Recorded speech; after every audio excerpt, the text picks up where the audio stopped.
কখনো কখনো ভালোবাসা আমাদের জীবনে আসে কিন্তু আমরা তাকে চিনতে পারি না। কখনো সুযোগ আসে অথচ আমরা সেই সুযোগটাকে নিজের হাতে হারিয়ে ফেলি। আর কখনো ভাগ্য আমাদের এমন এক জায়গায় ফিরিয়ে নিয়ে আসে যেখানে বহু বছর আগে আমাদের গল্পটা অসম্পূর্ণ থেকে গিয়েছিল।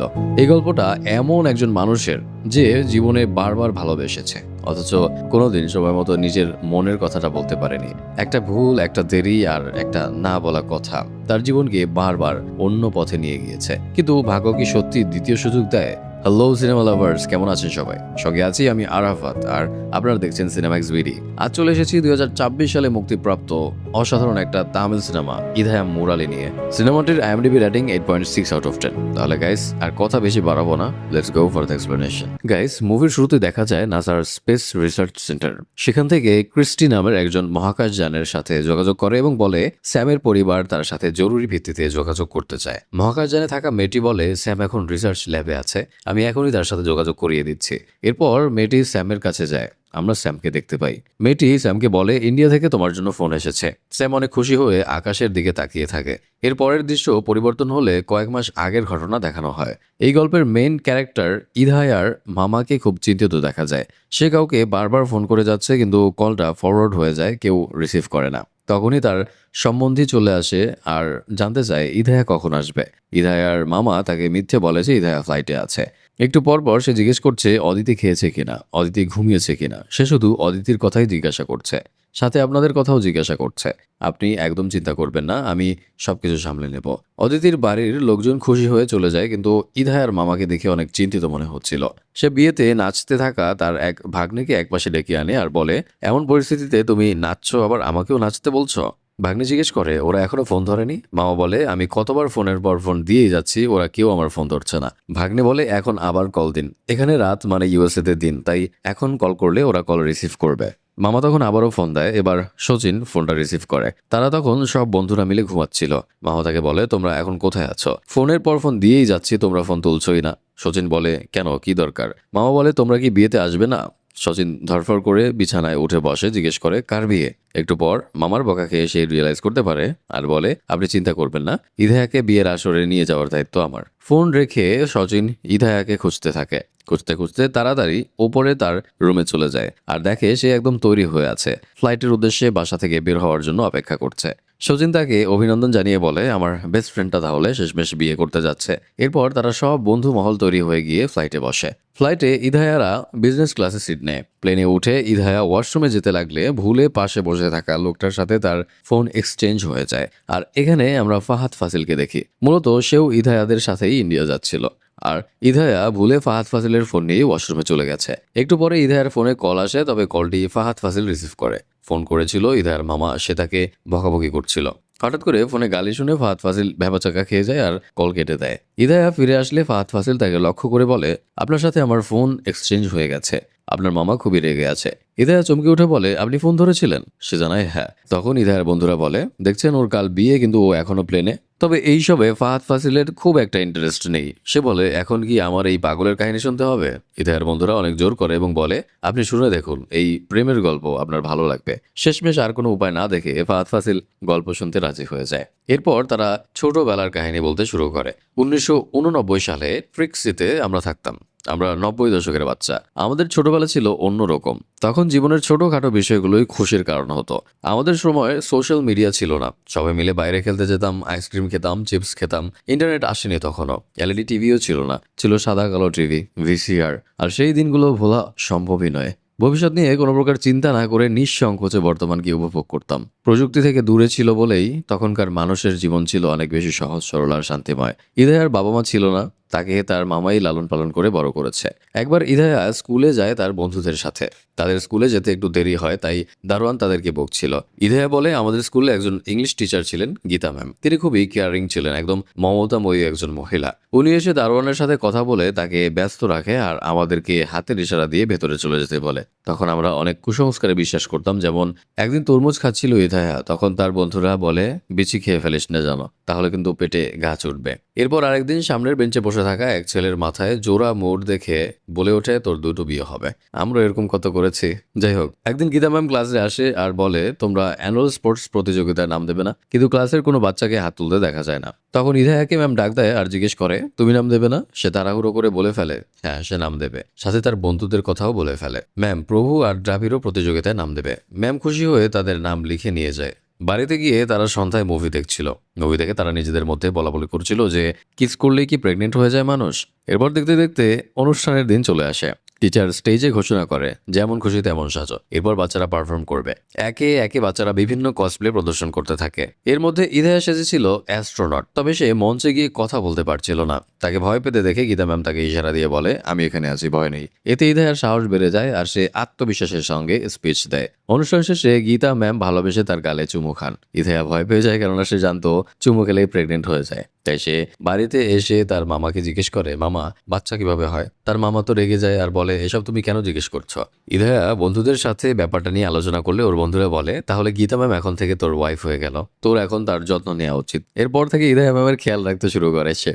বার্ষিক পরীক্ষার পর তাদের স্কুলে গ্রীষ্মের ছুটি দেওয়া হয়। দীর্ঘদিন ছুটির পর স্কুল খুললে সেদিন ক্লাসে গীতা ম্যাম আসে। তখন তিনি প্রেগনেন্ট ছিলেন। তাকে দেখে ইধায়া খুব খুশি হয় আর তার যত্ন নেওয়া শুরু করে।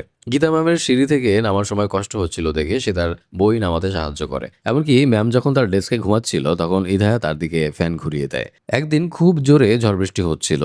এটা দেখে ইধায়া তার বন্ধুদের নিয়ে ম্যাডামকে দেখতে যায়। কাকতালীয়ভাবে সেদিনই ম্যাডামের ডেলিভারির সময় ছিল। তাকে অসুস্থ হয়ে পড়তে দেখে তারা সবাই ম্যাডামের কাছে গেলে তিনি ইধায়াকে একটা অটো ডেকে আনতে বলে। ইধায়া তখন বৃষ্টির মধ্যে ভিজে অটো ডেকে আনে। এরপর সবাই মিলে ম্যাডামকে নিয়ে হাসপাতালে চলে যায়। হসপিটালে নিয়ে গেলে ম্যামের বাচ্চা সুস্থভাবে ডেলিভারি হয়। এরপর কাগজপত্রের সাইনের দরকার পড়লে বাচ্চাদের দিয়েই সাইন করিয়ে নেওয়া হয়। ইধায়া ফর্মের যেখানে হাজবেন্ড সিগনেচার লেখা ছিল সেইখানে স্বাক্ষর করে দেয়। ও মাই গড। অটো চালক তাদের বলে, তোমাদের টিচার এখন ভালো আছে, চলো বাড়ি চলো। তখনই ইধায়ের বন্ধুরা বলে, উনি আমাদের টিচার কিন্তু ইধায়ের স্ত্রী। তাদের কথা শুনে অটোওয়ালা হেসে বলে, ছোটবেলায় সবাই ম্যাডামের প্রেমে পড়ে, এখান থেকেই তো একতরফা ভালোবাসা শুরু হয়। এসব শুনে ইধায়া অনেক ইমোশনাল হয়ে যায়। অটোওয়ালা বলে, এত ইমোশনাল হওয়ার দরকার কি আছে, বাড়ি চলো। এরপর কাহিনী প্রেজেন্টে ফিরে আসলে ইধায়া বলে, এরপর আর ম্যাডামের সাথে তার কোনোদিন দেখা হয়নি। এবার তার পাশে বসে থাকা ফাহাদ ফাজিল হেসে বলে, তুমি যখন তার হাজবেন্ডের জায়গায় সাইন করেছিলে তখন তার হাজবেন্ড কোথায় ছিল? ইধায়ের বন্ধু বলে, তার হাজবেন্ড বিদেশে বলদ চড়াচ্ছিল। ফাহাদ ফাজিল বলে, স্ত্রীকে এই অবস্থায় রেখে বিদেশে চলে গিয়েছিল, নির্ঘাত সে পাগলই হবে। এটা শুনে সবাই হেসে ওঠে। ইধায়ের বন্ধু দ্রাবিড় বলে, এই ব্রেকআপের কারণে ছেলেটা অনেক কষ্ট পেয়েছিল। ফাহাদ ফাজিল হেসে বলে, এই লাভ স্টোরি তো বেশি দূর এগোয়নি, তুমি পরের লাভ স্টোরি বলো। ইধায়া আবারও বলতে শুরু করে। ঘটনা চলে যায় 2006 সালে। এবার তার একটা নতুন বন্ধুকে দেখানো হয়, তার নাম জুজো। এই বন্ধুকে তার কলেজের বন্ধু প্রভু আর দ্রাবিড় চিনত না। সে প্রতিদিন কলেজ শেষে আর সন্ধ্যায় জুজু বন্ধুর সাথে কোথাও একটা যেত, যা আমরা সামনে জানতে পারবো। তবে তার চালচলন দেখে ওরা ধারণা করছিল ছেলেটা বোধহয় কোনো মস্তান। একদিন তারা টিভিতে গেম খেলছিল। তখন দ্রাবিড় আর প্রভু এসে জিজ্ঞেস করে, ইধায়া তোর এই নতুন বন্ধুটা কে? সে বলে, এটা আমার আরেকটা বন্ধু জুজু। আর তার বন্ধুরা রেগে গেম বন্ধ করে দিয়ে তাকে একপাশে নিয়ে আসে। এরপর বলে, জুজুকে পেয়ে আমাদের একদম ভুলে গেলি, এখন সারাদিন ওর সাথেই থাকিস, তুই আমাদেরকে এড়িয়ে চলিস। ইধায়া এবার ওদেরকে বুঝিয়ে বলার জন্য সব ঘটনা খুলে বলতে থাকে। সে বলে সে একটা মেয়ের প্রেমে পড়েছে। মেয়েটা ক্লাবে টেনিস খেলে, যার কারণে প্রতিদিন কলেজ শেষ করে ও সেই ক্লাবে যায় মেয়েটাকে দেখার জন্য।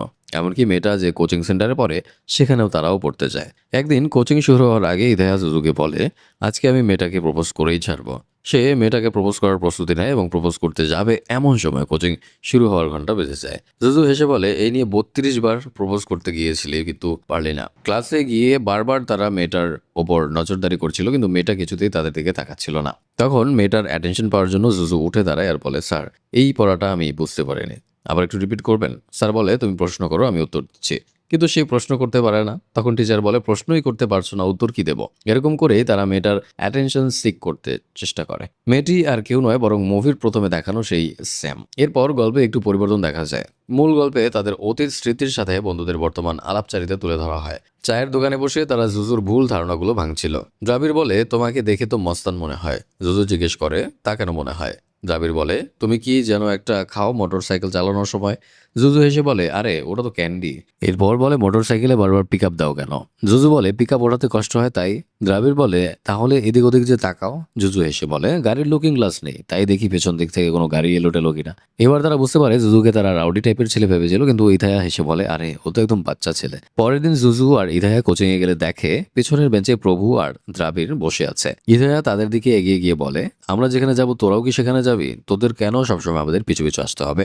এরপর একদিন ইথায়ার কলেজে তার স্যার বলে সুনামির ফান্ডের জন্য টাকা তুলতে হবে। কয়েকটা কলেজের নাম বলে যে এই কলেজগুলোতে গিয়ে টাকা তুলতে হবে। সেই কলেজগুলোর মধ্যে স্যাম যে কলেজে পড়তো সেই কলেজের নামও ছিল, তাই তারা 4 বন্ধু হাত তোলে যে তারা এই কাজে যেতে চায়। এরপর সবাই মিলে গার্লস স্কুলে চলে আসে, তারা টাকা কালেক্ট করছিল। তখন একটা ক্লাসরুমে স্যামকে দেখে তারা সেই রুমে ঢুকে পড়ে এবং সেখানে গিয়ে অনুদান চায়। স্যাম যখন অনুদানের টাকা দেয় তখন ইদায়া টাকাটা বক্সে না রেখে নিজের কাছে রেখে দেয়। এরপর ইদায়ার কলেজ জীবনের বেশ কিছু ঘটনা দেখানো হয়। সে বন্ধুদের সাথে কিভাবে আড্ডা দিত, স্যামের পিছু নিত, আস্তে আস্তে সব জায়গায় তাদের একটা সুন্দর পরিবেশ গড়ে ওঠে।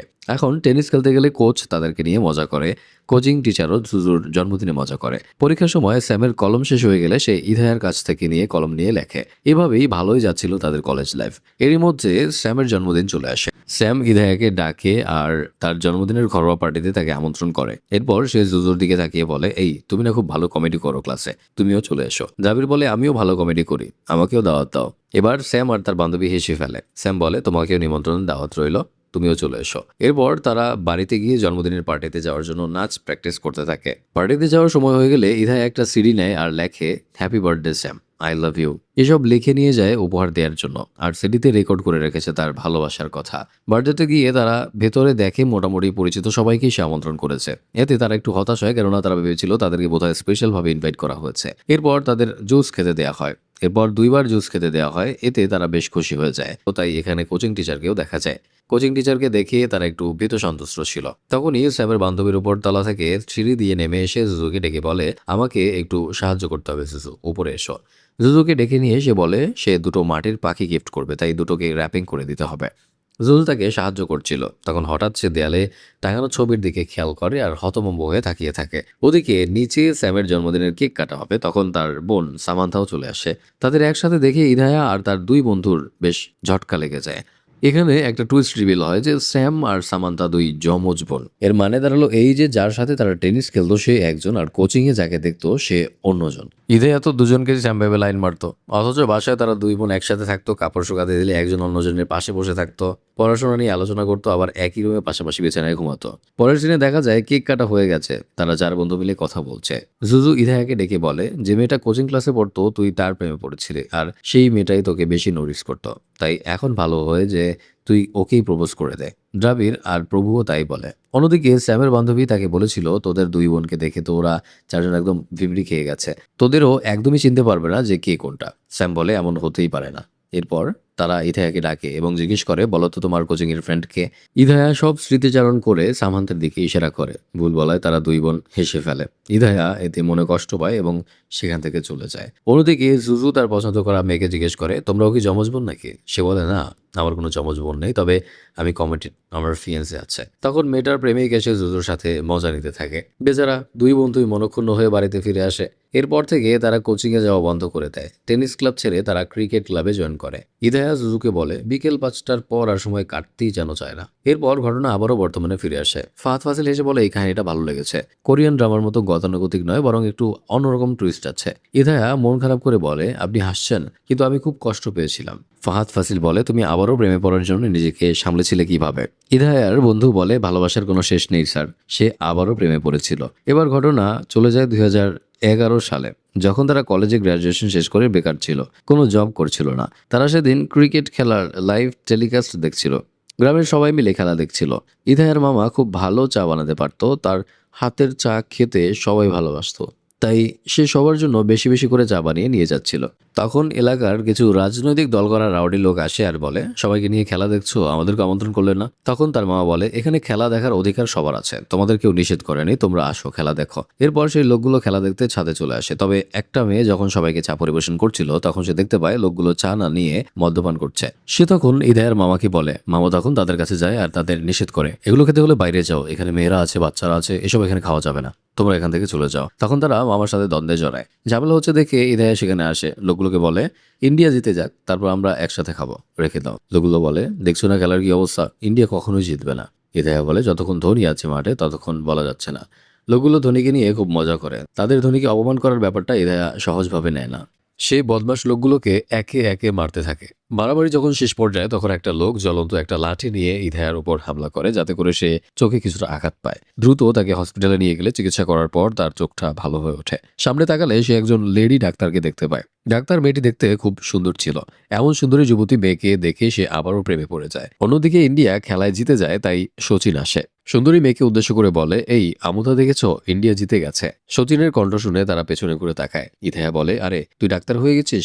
সচিনও তাদের স্কুলের ফ্রেন্ড ছিল। পরে তার ফ্রেন্ড সচিন আর তার 2 ডাক্তার নারী বন্ধুর সাথে তাদের পরিচয় করিয়ে দেয়। পরের দিন ইথায়া দ্রাবিড়কে বলে, হাসপাতালে দেখা সেই ডাক্তারকে তার খুব ভালো লেগেছে, কিভাবে তাকে ইমপ্রেস করা যায় সেটা নিয়ে তারা ভাবছিল।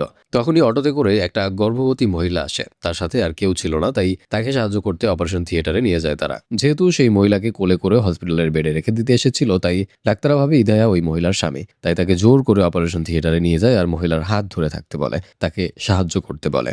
ইদায়া বারবার বলার চেষ্টা করছিল যে সে তার স্বামী নয়, কিন্তু তাকে কোনো কথা বলার সুযোগই দেওয়া হচ্ছিল না। তাকে জিজ্ঞেস করা হচ্ছিল মহিলার রক্তচাপ কেমন, তার হেঁচকি উঠতো কিনা, খাবার খেতে পারতো কিনা। এদিকে সে মহিলাকে চেনেই না, তাই সে বলে সে কিছুই জানে না। এরপরে আমুধা আর লারা আসে অপারেশন থিয়েটারে আর তাকে দেখে অবাক হয়। এই পরিস্থিতিতে সে খুবই লজ্জায় পড়ে। সিন চেঞ্জ হলে দেখা যায় তার মামা সহ দ্রাবিড়, প্রভু আর সজিন বিয়ার খাচ্ছিল। তারা এই বিষয় নিয়ে হাসাহাসি করছিল। ইদায়ার মাও বলে, তুমি কেন বলনি যে তুমি ওর স্বামী নও, তাহলেই তো হয়ে যেত। ইদায়া বলে, আমাকে তো কিছু বলার সুযোগই দেওয়া হয়নি। তখন সজিনের গার্লফ্রেন্ড লারা তাকে ফোন দেয় আর জানায় পুলিশ তাকে রাস্তায় আটকে রেখেছে, বাড়ি যেতে দিচ্ছে না।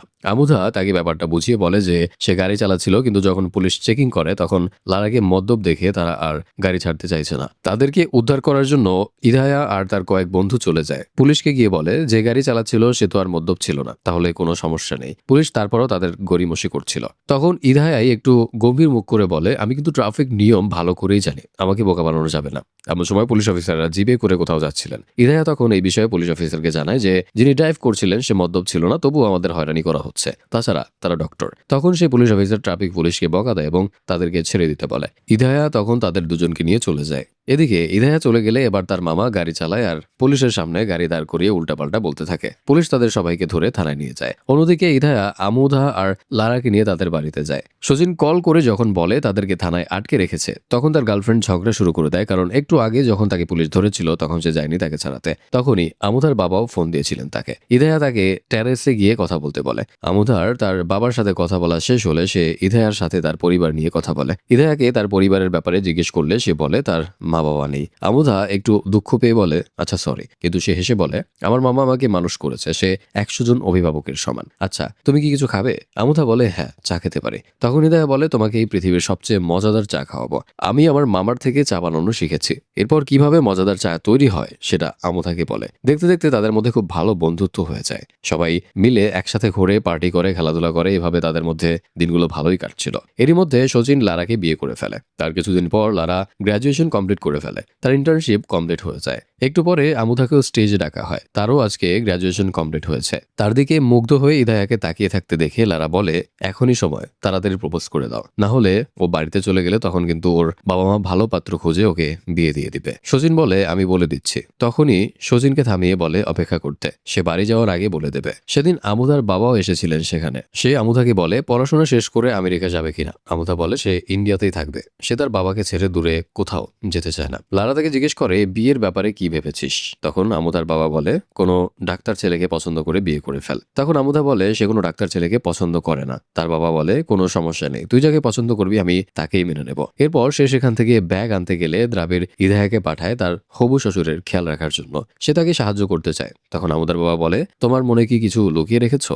এমন কেন মনে হচ্ছে যে তোমার মনে কোনো কথা লুকিয়ে আছে? তাহলে বলে দাও। কিছু কথা থাকে যা সময় চলে গেলে আর বলা যায় না। দৃশ্য পরিবর্তন হলে দেখা যায় আমুধা আজকে বাড়িতে চলে যাচ্ছে। তাকে রেলওয়ে স্টেশনে লারা আর অন্য ফ্রেন্ডরা এগিয়ে দিতে আসে। লারা তার সাথে সামনে এগোয় না, কেননা তার খুব কান্না পাচ্ছিল। সবাই ইদায়াকে প্রপোজ করার জন্য ইশারা দিতে থাকে। আমুধা তার কাছে আসে, কিন্তু সে ভালোবাসার কথা না বলে উল্টো বলে যে তোমার ব্যাগ দাও, আমি সাহায্য করে দিচ্ছি। তারপর তাকে স্টেশনে এগিয়ে দেয়। যাওয়ার পথে রাস্তার পাশে তারা ভাগ্যের চরকা নামের একটা যন্ত্রে কয়েন ফেলে। সেখান থেকে একটা কার্ড বের হয়, কিন্তু তারা দুজনে কেউ কারো কার্ড অন্যজনকে দেখায় না। এরপর ট্রেন ছেড়ে দেওয়ার সময় হয়। ইদায়া বলে আরো 5 মিনিট সময় আছে, কিন্তু আমুধা বলে তুমি বরাবরের মতোই দেরি করে ফেলেছ, তোমার ঘড়ি সব সময়ের মতোই ধীর। তখনই ট্রেন চলতে শুরু করে। আমুদা তাকে বলে, দোয়া করি তোমার সমস্ত আশা পূরণ হোক, তুমি জীবনে অনেক ভালো কিছু করো। ইদায়া ছুটে চলা ট্রেনের দিকে তাকিয়ে দাঁড়িয়ে থাকে। ইদায়া পকেট থেকে কার্ডটা বের করে দেখে সেখানে লেখা, তুমি তোমার শেষ সুযোগটাও মিস করবে। এবার ঘটনা আবার প্রেজেন্টে চলে আসে। ইদায়া ফাহাদ ফাসিলকে বলে,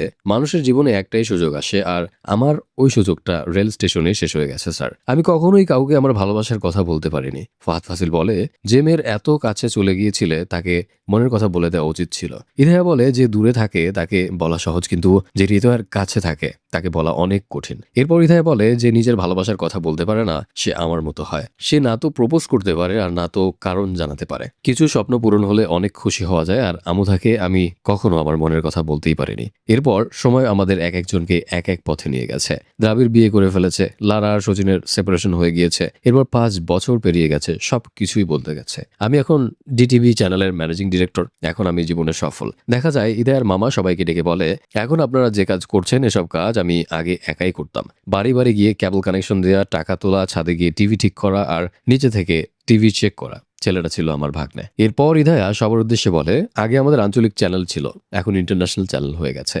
এটা শুনে সবাই তালি বাজায়। ইদায়া তার মামাকে জড়িয়ে ধরে শুভেচ্ছা জানায়। একদিন ইদায়া বাসায় বসে অফিসের কাজ করছিল, তখন তাকে ভিডিও কল দেয় সচিন। এরপর একে একে অন্য ফ্রেন্ডরাও অ্যাড হয়। গ্রুপ কলে কিছুক্ষণ আড্ডা দেওয়ার পর তারা জানতে পারে যে সচিন দ্বিতীয় বিয়ে করবে। সবাই ডিসাইড করে পরের মাসের প্রথম সপ্তাহে তাদের ব্যাচেলর ট্যুরে যাবে। সেখানে লারার কথা উঠলে সচিন তার জন্য একটু বিরক্তি দেখায়, তবে এই ট্যুরের আয়োজন করা হয়। সেই কাঙ্ক্ষিত সময় আসলে তখন ইদায়া লারার বাড়িতে যায়। তার খুবই মন খারাপ হয়েছিল, তার কেঁদে কেটে দিন যাচ্ছে। ইদায়া এবং তার অন্য বন্ধুরা লারার বাড়িতে থাকে, তাকে সান্ত্বনা দেয় আর মজাদার চা বানিয়ে খাওয়ায়। কথার ফাঁকে ইদায়া লারার ফোন হাতে নিলে দেখে এখনো সচিনের ছবি তার ওয়ালপেপারে দেওয়া আছে। সে এখনো মুভ অন করতে পারেনি, অথচ সচিন দ্বিতীয় বিয়ে করার জন্য রেডি হয়ে গেছে। পরের দিন সবাই গ্রামের বাড়িতে আসছিল সচিনের বিয়ের জন্য। তখন ইদায়াকে একজন নেতা ফোন করে বলে, তুমি আমার বিরুদ্ধে বারবার নিউজ কেন বানাচ্ছ? এরপর থেকে আর এই কাজ করবে না। ইদায়া তার কথা অত একটা কানে নেয় না। সে বলে, ঠিক আছে, আপনার কথা মাথায় রাখলাম। এরপর তাদের গ্রামের পরিচিত ড্রাইভার তাকে এয়ারপোর্ট থেকে ডেকে নিয়ে আসে। গাড়িতে ওঠার সময় সে খেয়াল করে পেছনে তার সেই কলেজের ভালোবাসা স্যাম বসে আছে। স্যাম অফিসের কাজের জন্য ফোনে কথা বলছিল, তাই সে লক্ষ্য করেনি ইদায়াকে। যখন গাড়ি মাঝ পথে থামানো হয় চা নাস্তা করার জন্য, তখন স্যাম ইদায়াকে লক্ষ্য করে। এরপর জিজ্ঞেস করে, তুমি এখন কি করছো? ইদায়া বলে সে আইটি কোম্পানিতে আছে। স্যাম বলে, আর সে এখন মহাকাশ অভিযানের কাজে যুক্ত আছে। ইদায়া অবাক হয়ে বলে, তার মানে তুমি একজন অ্যাস্ট্রোনট? স্যাম বলে, হ্যাঁ তাই। তখনই ইদায়ার কাছে দ্রাবিড়ের ফোন আসে। সে বলে সচিন একটা ভুল কাজ করে ফেলেছে, সে তার বিয়েতে লারাকে ইনভাইট করেছে। লারা এখন খুবই রেগে আছে আর সেও বিয়ে বাড়িতে আসার জন্য রওনা দিয়েছে। দ্রাবিড় বলে, তুই গিয়ে লারাকে রিসিভ কর। এই কথা শুনে ইদায়া বিপাকে পড়ে যায়, কেননা এখন লারাকে বিয়ে বাড়িতে নিয়ে সামলানোর দায়িত্ব তার। কনে পক্ষের সামনে কিভাবে তাকে সামলাবে? তাই সে ড্রাইভারকে বলে, আপনারা গাড়ি নিয়ে চলে যান, আমি অন্য গাড়ি নিয়ে চলে আসবো। কিন্তু ড্রাইভার বলে, অন্য গাড়িতে কেন আসবেন? আমরা তো সেখানেই যাচ্ছি, আমাদের সাথেই বিয়ে বাড়িতে যাবেন, বাড়তি খরচ করার কি দরকার?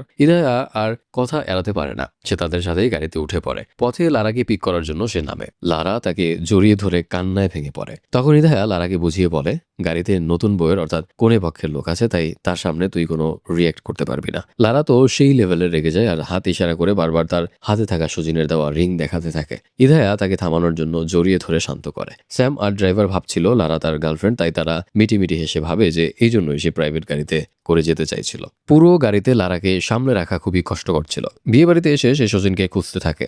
এখন লারাকে সামলে রাখলেও রাতে লারা আর সচিন মুখোমুখি হয়। প্রথমে তারা খুব রেগে গেলেও ইদায়া তাদের সামলাতে আসে। তখন সে ইদায়াকে বলে, তুই তো কোনোদিন তোর ভালোবাসার কথা মুখ ফুটে বলতেই পারিসনি, এখন আমি আমার ভালোবাসার জন্যই লড়াই করছি, আমাকে থামাতে আসবি না। সচিন তাকে শান্ত করে তার সামনে বসায় আর বলে, তুই কি চাস, এখন আমরা বিয়ে করে ফেলি? তাহলে এই যে দুই পরিবারের মানুষজন যারা এত ইচ্ছা নিয়ে সারাদিন রাত পরিশ্রম করে অ্যারেঞ্জমেন্ট করেছে বিয়ের, তাদের কি হবে? আমি জানি তুই মুভ অন করতে পারিসনি, কিন্তু আমি সত্যি তোকে অনেক রেসপেক্ট করি, তুই যা বলবি তাই হবে। এবার লারা কাঁদতে কাঁদতে বলে, আমি তোর চেয়ে ভালো কাউকে বিয়ে করে দেখাবো, আর তাকে বিয়ের জন্য বাহাবা দিয়ে চলে যায়। ইদায়া ওদের পেছনে দাঁড়িয়েছিল, তার পাশে স্যামও দাঁড়িয়েছিল। স্যাম তাকে বলে, তাহলে এই লারা তোমার গার্লফ্রেন্ড নয়? ইদায়া বলে, আরে না, ও তো আমার ফ্রেন্ড। ভালোই ভালোই তাদের বিয়ের সব আচার অনুষ্ঠান একে একে পালন করা হতে থাকে। সবাই অনেক নাচ গান করে এনজয় করতে থাকে। এরপর রাতে স্যাম বায়না ধরে সে এখন পানিপুরি খেতে চায়। ইদায়া বলে, এখান থেকে পানিপুরি অনেক দূরে পাওয়া যায়। স্যাম বলে, আমাকে সেখানেই নিয়ে চলো। এরপর আর কি ইদায়া তাকে পানিপুরি খেতে নিয়ে যায়। কিন্তু পানিপুরি খেতে খেতে তারা খেয়াল করে এটা তাদের সেই পুরনো কোচিং সেন্টারের সামনে, যেখানে তারা আগে পড়াশোনা করত। তারা স্মৃতিচারণ করার জন্য কোচিং সেন্টারের ভেতরে ঢোকে, আনাচে কানাচে ঘুরে ফিরে বেরিয়ে আসে। এরপর বিয়ের অনুষ্ঠান শেষ হয়ে গেলে তারা আবারও যার যার কর্মস্থলে ফিরে যায়। সিন চেঞ্জ হলে দেখা যায় ইদায়া একদিন অফিসে বসেছিল। সে জানতে পারে স্যাম আগামী আগামীকাল কাজের জন্য আমেরিকা চলে যাবে। হঠাৎ করে সে উঠে দ্রাবিড়কে বলে, আমি স্যামকে ভালোবেসে ফেলেছি। তার বন্ধু হেসে বলে, হঠাৎ করে তোর এমনটা কেন মনে হলো? ইদায়া বলে, এমন কিছুই না, সে তাকে আগে থেকেই ভালোবাসে। সে দৌড়ে এয়ারপোর্টে যাওয়ার প্রস্তুতি নেয়, কিন্তু তখনই তার অফিসের বাইরে সেই রাজনৈতিক দলের নেতারা থাকে যারা তাকে যেতে দিতে চাইছিল না। কিন্তু তার হাতে সময় ছিল না যে তাদের সাথে ঝামেলায় জড়াবে, তাহলে সে এবারও স্যামকে প্রপোজ করাটা মিস করে ফেলবে। সেই লোকগুলোকে এড়িয়ে যাওয়ার চেষ্টা করছিল, তখনই সেখানে গাড়ি নিয়ে একজন ভদ্রলোক আসে আর তাদের কাছে লোকেশন জিজ্ঞেস করে। ইদায়া আর তার বন্ধু তাকে লোকেশন বলার বাহানায় তার গাড়িতে অনেকটা দূর পর্যন্ত চলে আসে, কিন্তু পিছু পিছু বদমাশ লোকগুলো চলে আসে। এরপর ইদায়া আর তার বন্ধু তাড়াতাড়ি করে একটা বাসে উঠে পড়ে। কিছুটা পথ না এগোতে লোকগুলো তাদেরকে ফলো করে বাসে হামলা করে। এরপর তাদের মধ্যে অনেক হাতাহাতি হয়। অবশেষে সব বাধা পেরিয়ে বিমানবন্দরে গিয়ে পৌঁছায় তারা, কিন্তু বিমানে ওঠার আগেই ফ্লাইটের সময় হয়ে যায়, তাই বিমান ছেড়ে দেয়। সে জীবনে আরো একবার দেরি করে ফেলেছে। ঘটনা বর্তমানে ফিরে আসে। ইদায়া বলে সে পুরো জীবনে শুধু মিস করেই চলেছে, কখনো সে তার ভালোবাসা প্রকাশ করতে পারেনি। এবার তার বন্ধু দ্রাবিড় বলে পরে সে মামার পছন্দ করা মেয়ে অদিতির সাথে এঙ্গেজমেন্ট করে নেয়। ইদায়াও বাস্তবতা মেনে নিয়ে সবকিছু ভুলে রাজি হয়। খুশি খুশি তাদের এঙ্গেজমেন্টও হয়। সিন চেঞ্জ হলে দেখা যায় একদিন ইদায়া শপিং মলে গিয়েছিল। তখন তার হবু স্ত্রী অদিতি বলে, আমি শপিং মলেই আসছি, তুমি কোথায় আছো? সে বলে, ফার্স্ট ফ্লোরে আছে। তার স্ত্রীও সেখানে আসছে বলে তাকে জানায়। তখনই তাকে পেছন থেকে ডাক দেয় আমুথা। সে তার কাছে এসে বলে, তুমি যদি কিছু মনে না করো তাহলে আমি তোমাকে একটা কথা বলতে চাই। সেই কলেজের দিনগুলোতে আমি তোমাকে ভালোবাসতাম, কিন্তু আমি কনফিউজড ছিলাম যে তুমি যদি আমার ভালোবাসাকে রিজেক্ট করো, তাই আমি তোমাকে কখনো বলতে পারিনি। আমি সেদিন রেলওয়ে স্টেশনে বলতে চাইছিলাম, কিন্তু তোমাকে বলতে পারিনি। ইদায়া কিছু বলার ভাষা হারিয়ে ফেলে। তখন আমুথা আবার তাকে বলে, আমি হ্যাপিলি ম্যারিড, আমার দুটো সুন্দর বাচ্চা আছে, সত্যি আমি ভালো আছি, কিন্তু তোমাকে এটা না বলতে পারার বোঝা আমার বুকে সারা জীবন ছিল, যা তোমাকে বলতে পেরে আমার খুব ভালো লাগছে। তোমার বিয়েতে আমাকে আমন্ত্রণ জানাতে একদম ভুল করবে না। পরের দিনে দেখা যায় ইদায়াকে লারা ফোন দিলে সে জানায় সে এখন আমেরিকাতে যাওয়ার মতো একটা ডিসিশন কেন নিয়েছে। ইদায়া বলে, প্রপোজ করার পর সেটা প্রত্যাখ্যান করার কষ্টের থেকে ভালোবাসা প্রকাশ না করতে পারার কষ্টটাই বেশি। তুমি বলেছিলে না ভালোবাসার জন্য তুমি যুদ্ধ করছো, কিন্তু আমি তো সেই পরিস্থিতি অবধি পৌঁছাতেই পারিনি। দ্রাবিড় তখন বলে, এখন তুই কি করতে চাস? ইদায়া বলে, আমি এখন বিয়ের আগে একটা ব্যাচেলর ট্রিপে যেতে চাই আমেরিকাতে। আমি শুধু স্যামকে বলতে চাই যে আমি তাকে একসময় ভালোবাসতাম। দ্রাবিড় বলে, বিয়ে করে এখন তুই সবাইকে বলে বেড়াবি যে কাকে কাকে তুই ভালোবাসতি? ইদায়া বলে সে তার মনের ভরগুলোকে হালকা করতে চায়। এরপরে তার গায়ে হলুদের অনুষ্ঠান হয়। অনুষ্ঠানের শেষে তার মামার কাছে যায় আর বলে, মামা আমি একটা ব্যাচেলর ট্রিপে যেতে চাই। মামা বলে, যা মজা কর, এটা আবার আমাকে জিজ্ঞেস করার কি হলো? তবে হ্যাঁ, তোর স্ত্রী অদিতির কাছ থেকে পারমিশন নিয়ে আয়। তার বন্ধু বলে, আমাদের তো পাসপোর্টও বানানো হয় রে। মামা বলে, পাসপোর্ট হয়ে যাবে। এপাশে অদিতির কাছে পারমিশন চাইলে অদিতি বলে, হ্যাঁ যাও মজা করো, এই জন্য আমার কাছে পারমিশন চাওয়ার দরকার নেই। তারপর সে অদিতিকে বলে, আমি বিয়ের আগেই চলে আসবো, চিন্তা করো না, শুধু 2 দিন থাকবো। অদিতি বলে, তোমাকে আর ভাবতে হবে না, আমরা সব ম্যানেজ করে নেব। এই সময় অদিতির বাবা এসে জিজ্ঞেস করে, তুমি আমেরিকা কেন যাবে এমন সময়? ব্যাচেলর পার্টির কথা ইদায়া বলতেই যাবে, তার আগেই অদিতি বলে ওর অফিসের কাজের জন্য একটা অ্যাপয়েন্টমেন্ট ডাক পড়েছে, তাই যেতে হবে। সমস্যা নেই, ও ঠিক সময় চলে আসবে। তারা চলে গেলে অদিতি তাকে জড়িয়ে ধরে বলে সে তাকে খুব মিস করবে। এরপর ঘটনা আবারও বর্তমানে চলে আসে, তাদের বিমান যাত্রায়। ফাহাদ ফাসিল বলে, তোমরা ওর খুব কাছের বন্ধু তাই না, তোমরা কেন ওকে সাহায্য করনি? লারা বলে, আমি তখন সাহায্য করতে গেলে নিজে আবার সমস্যায় পড়ে যেতাম। এরপর ফাহাদ ফাসিল বলে, চলো এবার ঘুমিয়ে পড়ো। দেখা যায় বিমানের সবাই প্রায় ঘুমিয়ে পড়েছে। লারা যাওয়ার সময় শচীনের গায়ে ব্ল্যাঙ্কেট জড়িয়ে দেয়। ফাহাদ ফাসিল তাকে মজার চলে বলে, ও তোমাকে ভুলে গেছে, অন্য কাউকে ভালোবাসে, তুমি এখনো মুভ অন করতে পারোনি। লারা বলে, এমন কিছুই না, সে খুব ভালো একটা মানুষ, বুঝেছেন? এদিকে ঘুম নেই ইদায়ার চোখে, সে এখনো তাকিয়ে আছে শূন্যের দিকে। ইদায়া এরপর ইউএসএ তে নাসার সেন্ট্রাল অফিসে চলে যায় স্যামের সাথে দেখা করার জন্য। সেখানে গিয়ে দূরে থেকে স্যাম তাকে দেখতে পায় আর হাত নাড়িয়ে হাই জানায়। তবে সে খুব অবাক হয়ে তাকে সেখানে দেখে। এবার অফিসের বাইরে বেরিয়ে সে ইদায়ার সাথে কথা বলে। তাকে জিজ্ঞেস করে, এখানে কি করছো? ইদায়া বলে, ভাবলাম বেকার ঘুরে বেড়াচ্ছি, যাই একটু নাসা থেকে ঘুরে আসি। স্যাম অবাক হয়ে বলে, আচ্ছা তাহলে এখন তোমার নাসা আর অ্যাস্ট্রোনমি নিয়ে খুব আগ্রহ বেড়েছে? ইদায়া বলে, স্কুলে অনেক রকেট সায়েন্স শেখানো হতো, তবে আমি ভাবতাম এগুলো কি করে হবে, তবে তোমাকে দেখে এখন মনে হচ্ছে আসলে এটার খুব গুরুত্বপূর্ণ পড়া। স্যাম তাদের নাসার ক্যাম্পাস ঘুরে দেখাতে থাকে, তাদের পড়াশোনা নিয়ে আলোচনা করতে থাকে। এরপর বলে, আমি ছুটি পেলে নিউ ইয়র্কে যাব, তখন তোমার সাথে আমি ঘুরতে বেরোতে পারি যদি তোমার সাথে কেউ না থাকে। ইদায়া বলে তার সাথে কেউ নেই, সে যেতে পারে। এরপর তার ছুটির দিন চলে আসে। ছুটির দিন ইদায়াকে নিয়ে সে নিউ ইয়র্কের আনাচে কানাচে ঘুরে বেড়াতে থাকে। তারা দুজনে খুব এনজয় করে। ঘোরাঘুরি শেষে বাড়িতে ফিরে খুশিতে স্যাম আয়নার সামনে নাচছিল। তখন তার যমজ বোন সামান্থা তাকে কল দেয়। সে তার বাচ্চাকে কোলে নিয়ে কাজ করছিল। স্যাম তার বোনের কাছে বলে সে ইদায়াকে ভালোবাসতে শুরু করেছে। তার বোন হেসে বলে, স্কুল কোচিং এর দিন ভালোবাসা জন্মায়নি আর এখন এই বয়সে এসে ভালোবাসছিস? এতদিনে হয়তো কোথাও সেটও হয়ে গেছে ও। স্যাম বলে, দেখো দিদি, ডিমোটিভেট করো না, সে কালকে ইউএসএ চলে যাবে, তার আগে আমি তাকে থেকে প্রপোজ করে দেব। অন্যদিকে সবাই ইদায়াকে বকাবকি করছে। সচিন বলছে মামা বারবার আমাকে কল করছে, আমাদের গতকালকে ফিরে যাওয়ার কথা ছিল, তুই কেন টিকিট ক্যান্সেল করলি? দেখ কালকে যদি আমরা না পৌঁছাতে পারি তাহলে তোর বিয়ের কথা ভুলে যা। ইদায়া চিন্তিত মুখে বলে আমাকে একটু ভাবার জন্য সময় দে। সচিন রেগে বলে আর কত সময় নিবি তুই, আর কত সময় নষ্ট করবি ভাবতে? আর তার হাতে কিছু টিউলিপ ফুল নিয়ে সে ইদায়াকে প্রপোজ করার উদ্দেশ্যে আসে, কিন্তু সে সিঁড়ি দিয়ে ওপরের ঘরে ওঠার সময় তাদের মধ্যে হওয়া কথোপকথন শুনতে পায়। লারা ইদায়াকে বলছিল তুই এখানে তোর বিয়ের কথা স্যামকে বলতে এসেছিস নাকি ওকে তোর পুরনো ভালোবাসার কথা বলতে এসেছিস? তুই কি উদ্দেশ্যে এসেছিস আমাদের ঠিক করে বলতো। দ্রাবিড় তাকে বলে তুই 10 দিন ধরে ওর সাথে ঘুরে বেড়াচ্ছিস শুধু মনের কথা বলবি বলে, আর এখনো তুই কিছুই বলিসনি। অন্যদিকে বাড়ি যাওয়ার সিদ্ধান্তও নিচ্ছিস না, কিছু একটা তো কর। লারা রেগে গিয়ে বলে প্রশ্নের উত্তর কেন দিচ্ছিস না, চুপ করে আছিস কেন?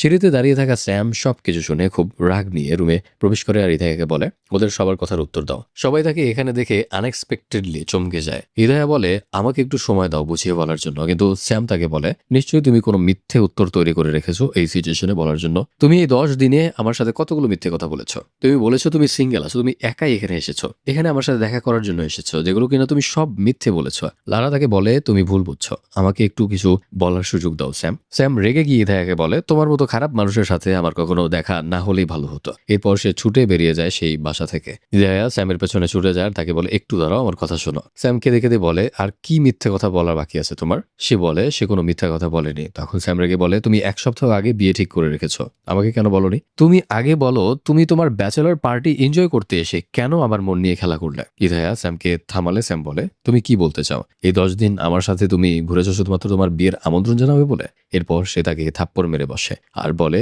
তুমি কখনো আমার অনুভূতি বোঝোনি। এই বলে সে চলে যায়। এরপর আবারও ঘটনা প্রেজেন্টে চলে আসে। পুরো বিমানযাত্রায় ফাহাদ ফাসিল ইদায়ার জীবনের ঘটনা শুনছিল। সে এখন চলে যাচ্ছে তার গন্তব্যে, আর ইদায়া সহ তার বন্ধুরা চলে যাচ্ছে তাদের গন্তব্যে। সে ইদায়াকে তার বিয়ের জন্য কনগ্রাচুলেশন জানায়। এরপর দেখা যায় সামনে তার স্ত্রী দাঁড়িয়ে আছে তাকে রিসিভ করার জন্য। তার স্ত্রী আর কেউ নয় বরং গীতা ম্যাম। তারা সবাই ম্যামকে দেখে এক্সাইটেড হয়ে যায় আর তার সাথে কথা বলতে ব্যস্ত হয়ে পড়ে। লোকটা অবাক হয়ে বলে ও আচ্ছা আমার স্ত্রী তাহলে তোমাদের সেই ম্যাম? তারা জানায় যে হ্যাঁ, ফাহাদ ফাসিলের মনে পড়ে প্লেনে সে বলেছিল যে তাদের ম্যামের হাজবেন্ড পাগল, সে তাকে প্রেগনেন্ট অবস্থায় রেখে বিদেশ চলে গেছে। যাই হোক, গীতা ম্যাম সবকিছু জানার পর ইদায়াকে জিজ্ঞেস করে তুমি এখন কি ডিসিশন নিলে? ইদায়া বলে আমি এখনো সিদ্ধান্ত নিতে পারছি না। ম্যাম তাকে বলে তোমার মন যা বলবে তুমি সেটাই শোনো। ফাহাদ ফাসিল সিগারেট টানা শেষ করে বলে অনেক হয়েছে গল্প, এবার তোমরা চলে যাও আর আমিও চলে যাই। এটা বলে সে গীতাকে নিয়ে চলে যায়। পরের সিনে দেখা যায় ইদায়া বাড়িতে পৌঁছে গেছে। ইদায়া তার মামাকে বলে মামা আমার মন বলছে না অদিতিকে বিয়ে করার জন্য। তার মামা প্রথমে খুবই রেগে যায় আর বলে এটা কেমন কথা, এতদিন হয়ে গেছে, 6 মাস পর এখন এই বিয়ে কিভাবে ক্যান্সেল করবো আমরা, লোকে কি বলবে? এরপর সবার কথা ভেবে ইদায়া সিদ্ধান্ত নেয় সে বিয়ে করবে। মামা ইদায়াকে বারবার বলে যে সে সবকিছু সামলে নিতে পারবে, কিন্তু ইদায়া বলে আপনি বিয়ের কাপড় পাঠিয়ে দিন, আমি রেডি হয়ে আসছি। মামা অনেক খুশি হয়ে বাইরে যায়। তখনই সচিন বলে দেখছেন মামা, ইদায়াকে ঠিক বিয়ের আগে নিয়ে আসলাম। মামা তখন রেগে বলে তোমাদের প্ল্যান আমি বুঝতে পেরেছি, বিয়ে দেওয়ার নাটক করে তোমরাই বিয়ে ভাঙতে চাও, কিন্তু আমি এমনটা হতে দেবো না। এটা বলে সে চলে যায়। এখন ইদায়ার সব বন্ধুরা চিন্তা করে আসলেই তো ইদায়া যাকে ভালোবাসে তার সাথে তাকে মিলিয়ে দেওয়াই তো ওদের দায়িত্ব। তখন সবাই প্রমিস করে ওরা যেভাবেই হোক এই বিয়ে বন্ধ করবে। এরপর সবাই লেগে যায় বিয়ে ভাঙার কাজে। উফ ও, কিন্তু কোনোভাবেই কিছু করে উঠতে পারে না। এদিকে ইদায়া বিয়ের 5 মিনিট আগে রেডি হয়ে বিয়েতে চলে আসে, তার মালা বদল হয়ে অদিতির সাথে। তবে মন্ত্রপাঠের আগে এন্ট্রি হয় গীতা ম্যাম আর তার স্বামীর। তারা তাদের সঙ্গে করে স্যামকেও নিয়ে এসেছে। স্যামকে তাদের সাথে দেখে ইদায়া সহ তার বন্ধু বান্ধবরা সবাই হতবাক হয়ে যায়। তারা বুঝতে পারে না যে এখানে কি হতে চলেছে। গীতা, স্যাম আর ফাহাদ ফাসিল গিয়ে সামনে বসে পড়ে। তখন ফ্ল্যাশব্যাকে দেখা যায় এয়ারপোর্টে গীতা আর তার স্বামীকে অনেক ইমোশনাল কথাবার্তা বলে ব্ল্যাকমেল করে, আর সব শুনে সে বিয়েতে রাজি হয়ে যায়। ইদায়া বিয়ের আসর ছেড়ে উঠতে না পারলেও তার বন্ধু বান্ধব ফাহাদ ফাসিলের কাছে এসে জিজ্ঞেস করে স্যার এখন কি হবে? সে বলে ও যাকে ভালোবাসে তাকে ওর সামনে নিয়ে এসেছি, এবারও যদি সে কিছুই করতে না পারে তাহলে আর কি করার। এরপর ফাহাদ ফাসিল ইদায়ার মামার সাথে কথা বলে। সে হাসি মুখে বলে ইদায়া হয়তো আপনার সম্মানের কথা ভেবে বিয়ে করে নেবে, কিন্তু সে জীবনে সুখী হতে পারবে না। এটা বলে সে চলে যায়। মামা অনেক চিন্তায় পড়ে যায়। কিছুক্ষণ পর ইদায়ার মামা স্টেজে দাঁড়িয়ে মাইকে বলে আমাদের মামা ভাগ্নের সম্পর্ক 30 বছরের। আমার ভাগ্নে কোনোদিন অখুশি হোক এমন কাজ আমি করতে পারি না। এরপর সে ইদায়া আর স্যামের ভালোবাসার কথা প্রকাশ করে। এতে অদিতির পরিবারের লোকজন রেগে যায়, তাকে